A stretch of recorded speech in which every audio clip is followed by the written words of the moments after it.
If Purussaurus appeared in modern Australia, could it reclaim the top of the food chain?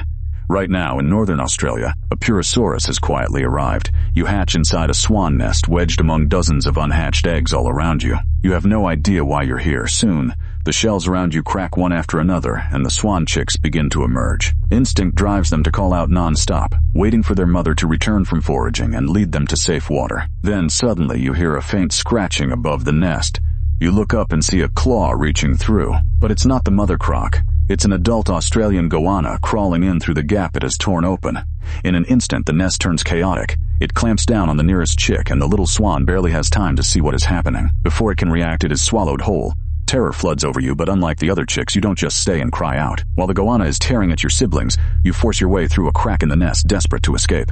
Behind you, the others are screaming. All you can do is keep fleeing with your head down. That is your first lesson. This world is full of monsters that can eat you with ease. During your first year, you only dare to hide in the water, but hiding alone won't fill your stomach. Hunger pushes you to hunt. You sink to the bottom, spot a small fish swimming past, and lunge without thinking, but the fish is far too quick. With one flick of its tail, it darts into the reeds. You freeze there, mouth empty. Your first hunt ends in failure. Not long after, another school of small fish passes by. This time, you don't rush in blindly. You lower your whole body. Your limbs brace against the riverbed, ready to explode forward. When the fish comes right in front of your jaws, you snap them shut. But this time you're a little too quick. You're too eager and close too early, and the current scatters the fish away. Your second hunt fails too. After waiting more than half an hour, a goby slowly drifts right in front of you. This time you hold still and build power quietly. When the goby is less than 10 centimeters from your mouth, you surge forward. Your jaws slam shut, and a struggling thrill runs through your body. You did it. You caught your first fish. From then on, you keep repeating that hunting pattern. You miss sometimes, but patience always brings another chance. That small stretch of water becomes your personal ambush ground. Half a year passes, and you know it completely.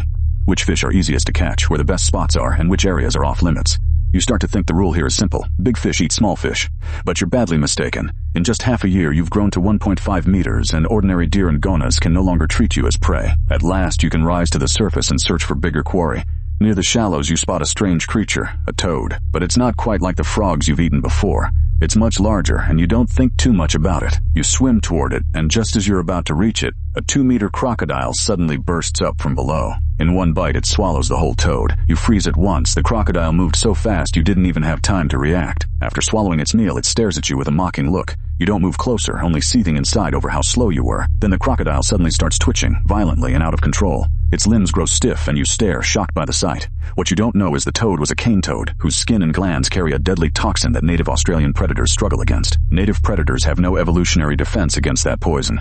In less than 2 minutes, the crocodile loses all signs of life. It collapses into the mudflat, and you watch from underwater, remembering one hard rule. Never hunt that slow, rough-skinned ambusher. Months pass, and your ambush skills sharpen. With plenty to eat, your body grows past 2.5 meters. Your head grows broader and heavier, too.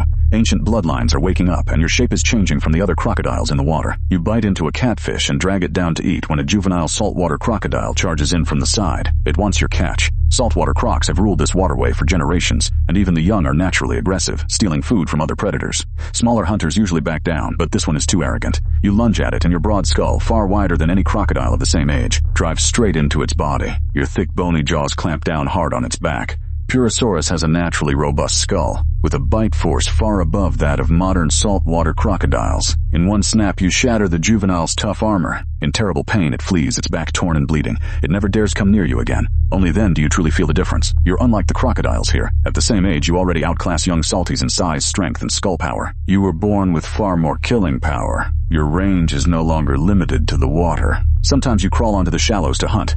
Along the riverbank, a grown wombat chews grass roots a manageable size, and looking easy to catch. You push off with your limbs and charge up the bank straight at it.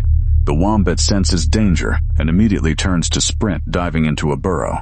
The moment you lunge, its thick, hard hindquarters block the entrance completely. You try to drag it out, but the tunnel is too narrow to put any real force behind the attack. Then, its rump suddenly lifts and slams your head against the burrow roof again and again, leaving you dazed and helpless. You can't do a thing to stop it. That collision teaches you to give up on chasing wombats entirely. Then, with the tide rising, you swim deeper into the estuary to feed. A huge dark shape rises. A 6-meter adult saltwater crocodile takes the center of the channel. Its eyes are locked on you.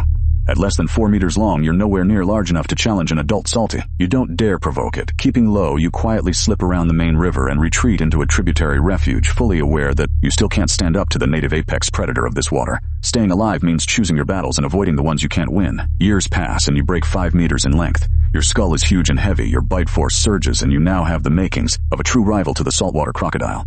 The estuary is now divided without any visible boundary. The lower reaches, where salt and freshwater meet, belong to the salties, while the upstream freshwater tributaries become your private hunting grounds. Now and then you meet at the border waters, stare at each other for a moment, and leave each other alone before retreating to your own territory. It senses your terrifying power and won't start a fight lightly. A few more years pass and you reach 11 meters long and over 6 tons. The full shape of the greatest crocodile in prehistory finally emerges. Thick armor covers your entire body, and one bite can swallow hundreds of kilos of prey. No creature in the river can challenge you now. A herd of water buffalo once came here to drink. Each one weighed close to a ton, and even a saltwater crocodile would have to be careful with them. But you simply burst out from underwater, and in less than a minute, one buffalo goes still. Australia's native land giants have no chance against you. Even the saltwater crocodiles that once stood toe-to-toe with you now avoid your territory. Across 1,000 kilometers of waterways, wild boars, kangaroos, and water buffalo all become your prey. None has evolved any defense against you. You become the undisputed ruler of Australia's waters, with no predator to check you and no prey able to fight back. The top ecological niche that belonged to Purussaurus millions of years ago is now back in your claws, reclaimed after 5 million years. You became the undisputed ruler of Australia's waters, with no natural enemy to hold you back and no prey able to fight back. Millions of years ago, this